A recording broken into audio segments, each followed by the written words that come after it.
So I woke up one morning, said, hey, I hate myself, let's use Windows, and I opened my laptop and there is just like gunk all over it. Yeah, I wouldn't believe it either if I heard it for the first time, but I kid you not, every single time I let this laptop sit for like 2 weeks, there's like a residue that gets stuck to the top and bottom of the screen, and it's just impossible to clean off, and it looks like on camera. So you know what, let's get a new laptop. And I've got the perfect replacement, this 2012 MacBook Pro Retina. Now when I tried this Mac out on macOS Sequoia, it was really fast, so I can only imagine how nice it's going to be on Windows 10. Oh yeah, I also threw Mountain Lion on this just to play with it, but that's besides the point. So the first thing we want to do here is turn the Mac off and then turn it on again by holding down Options. And then we insert our Windows Install USB, and now we can boot from the installer, but you want to be a bit careful when installing Windows on these older Macs, especially like the 2011 ones, because apparently those don't have support for UEFI, which newer versions like Windows 11 require. I'm not exactly sure if Windows 10 will work on this either, so I guess we'll try to install it and see if anything goes wrong. I'm boosting it on camera, but for some reason in person, this display is really dim. Activate Windows. Okay, I'll make sure to do that later, completely legally. LTSC stands for Long-Term Support Channel, so we should get security updates on this thing well into the 2030s. I'm hoping this doesn't mess up anything on the Mac, but I'm just gonna nuke every single partition here. Now we hit next, and wait an hour for it to install. Or maybe just 10 minutes, I don't know, we got like a pretty fast SSD inside this thing. And 5 minutes later, after it's done installing, we have this error that says, let's connect you to a network. But yeah, I think the drivers aren't installed yet, so we just gotta hit I don't have internet. Even if I had the option to use the internet right now, you're not really selling me on it by advertising the Microsoft account services. After going through setup, I think it's painfully obvious we need some drivers for this, so let me head to Apple's website and see what's up for grabs. I did some searching online and found this resource right here, which actually has all the drivers we need for the 2012 Retina MacBook Pro. So we just hit download and copy it to the USB stick. Now here's where it might go south real fast, because last time I tried this on the Mac Mini 2011, as soon as I installed the drivers, Windows just wouldn't boot anymore, so let's see what happens this time. Whoa, what's happening with the graphics? Oh, okay, fix itself. And after finishing the bootcamp installation, we do have Windows taking advantage of the very high-res display we've got here, but, you know, the question is, will it even boot after we restart this? Alright, moment of truth. Okay, it's starting and we're able to log in, but will it crash once we log in? Oh, okay. Hey, Windows actually works here. Looks like our Wi-Fi drivers are working now. But for some reason, our audio and brightness is still broken. Looks like it missed the NVIDIA GPU as well, so what kind of half-assed installer was this? And randomly, the screen for the laptop just shut off, so is it still doing driver installs? And surprisingly, now the GPU shows up, so apparently like the Apple Bootcamp installer, it just installs stuff in the background without giving you any notice. It's definitely pretty cool to have the GPU working now because the computer feels way smoother, but we still have the problem with the sound not working and the display brightness not working. I guess I'll just run the Bootcamp installer again and see if it missed anything, and nope, that did absolutely nothing. So you know what, I think this is a bit of a bigger issue than Windows itself. If you remember, when I booted into the Windows installer, the screen was just as dim as it is right now, so maybe we gotta like reset the NVRAM on this thing. To do that, we gotta shut off the Mac, then we play a fun game of Twister on the keyboard by holding down Option, Command, P, and R, turn it on again, and we gotta listen for the startup sound twice. Alright, that's the first time.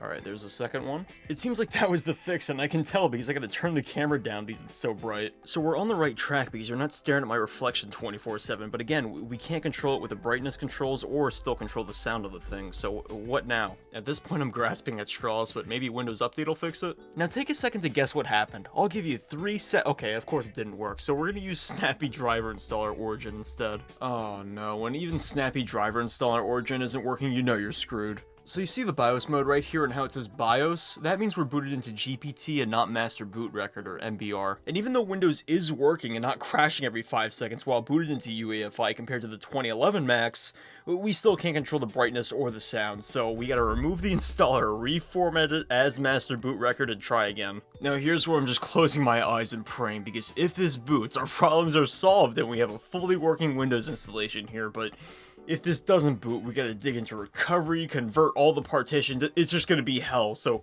please work. Oh no, why? I'm booting back into Windows to convert the GPT partition into an MBR partition so we can like convert everything and get the drivers working, and now Windows Update's just taking like 10 minutes, dude. You're trying to test my patience at this point. We're gonna be using this tool called Disk Genius to completely convert our drive. So we select our C drive, head to disk up here, and do convert to MBR. Wait, was that it? Oh, we gotta hit apply. Okay, that makes sense.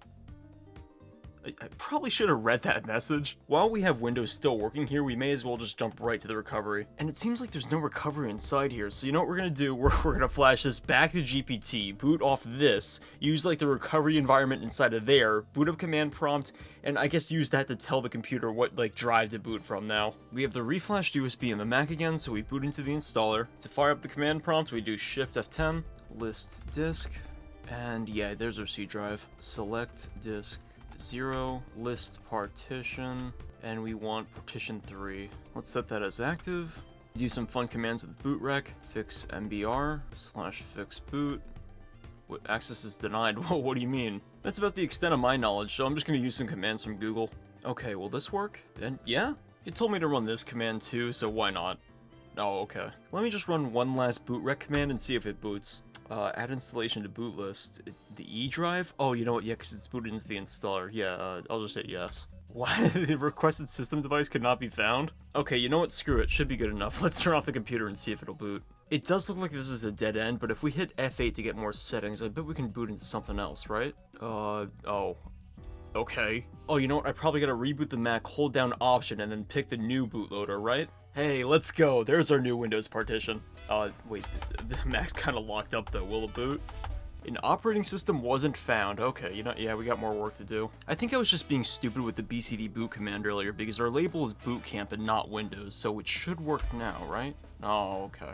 Okay, I think you're gonna laugh at me when I tell you this, but I think the issue is that we didn't go into the C drive and run these commands. There we go, now the boot files were created, so we should be able to boot into it, right? Hey, let's go! Now Windows is booting in NVR mode, and after converting it to NVR, everything works perfectly now. After 4 hours of suffering through driver and partition hell, we have a really nice Windows laptop here. Now, of course, you've heard it from me a million times, wah, Windows isn't the best, but when it comes to actually running like the OS itself, it is just really snappy here. It's faster than Sequoia, that's for sure. I mean, of course, I'd prefer to run Linux on this thing, but I just need a nice Windows laptop, and this fits the bill perfectly, especially with the Retina screen. But I'll download all that Odin and ADB stuff later. For now, what's Windows best at? That's right, gaming. Because this thing has a dedicated GPU, I think it'll be perfect for playing older games, and realistically, that's all I do play. I play like Half-Life and like Source Engine games, and maybe some Roblox on the side. Fortnite too, but I'll try that in a bit. Oh yeah, I guess I almost forgot Counter-Strike 2 as well. Wow, take a look at the download speed on this thing, I'm impressed. After letting all the games install, we're ready to test. So first off, let's try out Counter-Strike 2. Yeah, this is probably obvious, but if you're going to be gaming on this Mac, you want to turn the resolution down from the super high one it's going to default to. I think 900p is a good middle ground. And CS2 at around 900p, I say we're maintaining like 30 to 45 FPS. Keep in mind, I am playing Deathmatch, so it might be a bit more demanding if you're playing something like casual, but why don't we try out 768p instead? I mean, I guess it's a bit better, but not much. I think it's time to go nuclear. Let's do 720 by 480. The game might not look the best, but it feels way more responsive at this. And we're averaging, I'd say, around like 50 to high 60s, so not terrible. Now, Counter-Strike Source is going to be way easier to run because this game came out in like 2004, but we'll take a look at it anyways. We're going to be running the game at the native resolution with all of these preset settings. Oh my god, wait, did I leave motion blur on? Ugh. Anyways, Counter-Strike Source at the native resolution here runs perfectly fine. We're like in the hundreds. So what's gonna happen if we crank the settings up to max? I think we hit the sweet spot when it comes to games here. We're slightly above 60 FPS, the game looks awesome, we have a super high resolution, and it's a classic Source Engine game. I really don't think it can get any better than this. What are you doing? How many grenades does this guy have? Now let's take a look at Fortnite, and when I tried Windows on the Mac Mini 2011, it just wouldn't launch at all because the graphics card, which wasn't really a graphics card, it was more so like the iGPU on the Intel, it didn't support DirectX 11, so I think the GPU inside here will work, right? The installed version of the graphics driver has known issues in DirectX 12. I'm not using DirectX 12 on this thing. It seems like as soon as I load into the lobby, Fortnite just crashes immediately, so maybe can we like edit the config file and force it into performance mode? You know, as much as I on Windows, I gotta be honest, the actual, you know, window management, pretty good here. I'm not finding anything when it comes to performance mode in here, but I think we can, like, reduce the resolution from the insanely high value it defaults to. And yeah, it just keeps crashing. Alright, is there, like, launch options we can do inside the Epic Games launcher, maybe? According to the most trustworthy source on the internet, Reddit, you just gotta put this into the launch options. Damn, really? Even that doesn't work? Okay, I guess we'll just, like, update our GPU drivers then. Hold on, let me just fix the website.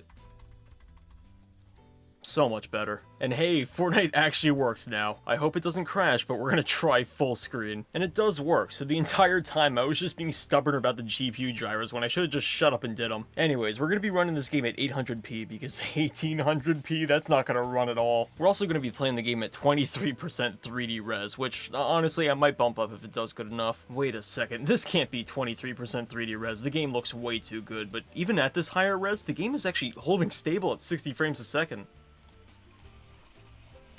Oh, get clapped. Oh, you know, it's probably the dynamic 3D res setting. Alright, let's crank that off and turn it all the way up to 100. 100% 3D res at 800p, it's starting to struggle a bit more, around 45 FPS at the lowest, but still pretty good. At this point, it's just more of a curiosity. Let's crank this up to the maximum res and turn on dynamic. 23% and go. How is it at 60? Seriously, how is it at 60? The screen's starting to tear now, so let's crank on VSync. And I'm not exactly sure how the dynamic 3D res works with this setting right here, but let's just crank it up to 95. Now it's struggling, yeah, 18 FPS, but at least we know the hard limits of this, and honestly, Fortnite, especially if you're gonna play competitively, not that bad on this. So that's installing Windows 10 IoT LTSC, what a mouthful, on the MacBook Pro 2012 Retina. I was chatting in a server with some people, and they were saying, oh, don't buy an old Mac with a GPU inside of it, but my question is, why? This thing kicks ass. The dedicated GPU this laptop has, the i7 with like 8 cores, I mean, even though it's like, you know, a 3rd gen i7, you know, the awesome screen this thing has, I